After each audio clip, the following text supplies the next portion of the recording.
Actually recruiting a lot of friends recently. So ayun, sabi ko, try it out, wala namang mawawala. And yun, superb staff, community, and everything, pati equipment. Sobra.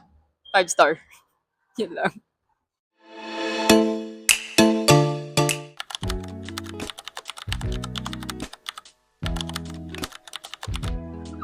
Isa po sa nakapagpa-motivate sa akin is yung body ko since bata ako.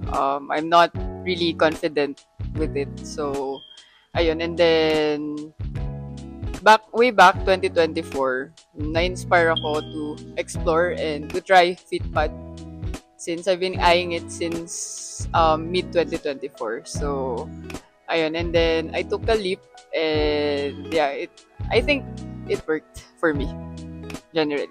So, ayun.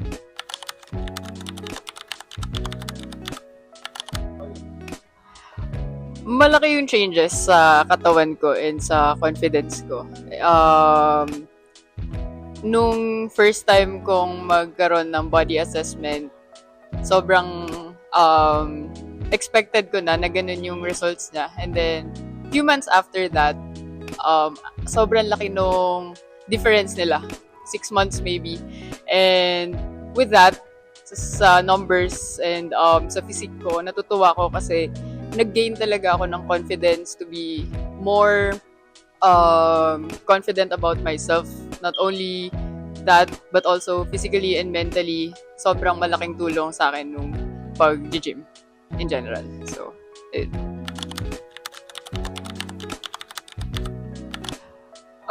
yes.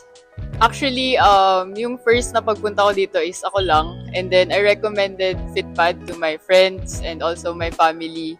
And right now, kasama ko na sila mag-gym. Most of my friends, lagi kami nag-gym, lagi kaming sabay-sabay. You know, to inspire each other and such.